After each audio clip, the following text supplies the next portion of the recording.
nous allons parler ensemble du traitement des pierres.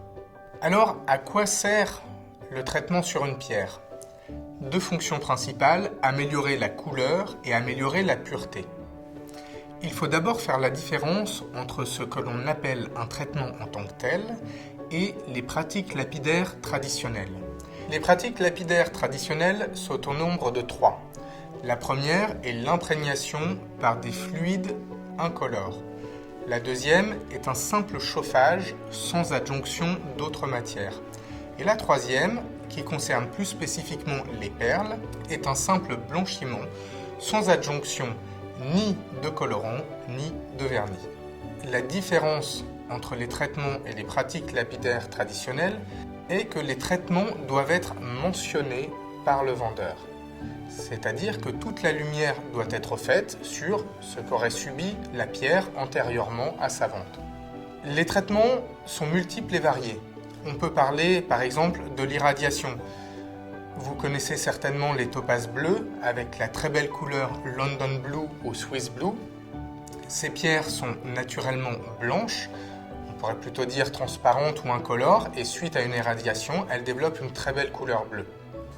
On peut parler aussi du remplissage des fissures. Ça peut être fait sur les émeraudes à base d'une résine qui est un polymère qui va imprégner la pierre, durcir à l'intérieur et va permettre de la solidifier. Mais ce traitement, à l'inverse de l'imprégnation par un fluide incolore, est permanent. On ne peut pas l'enlever. C'est pour cela qu'on parlera d'un traitement en tant que tel. D'autres traitements existent, principalement pour améliorer la couleur. On peut parler, concernant les corindons, de la diffusion. Il s'agit de diffuser à la surface de la pierre des atomes de fer ou de titane, c'est-à-dire de les faire rentrer en force dans la structure de la pierre afin d'augmenter la couleur. Il existe aussi la coloration simple par des colorants sur des pierres poreuses comme les pierres ornementales. On peut traiter la pierre en l'imprégnant dans une couleur, c'est le cas des calcédoines. Ces pierres, lorsque vous les trouvez avec des très belles couleurs orange vif, un mauve du plus bel effet, c'est qu'elles ont été teintées dans la masse. Donc, différence entre traitement et pratiques lapidaires traditionnelles.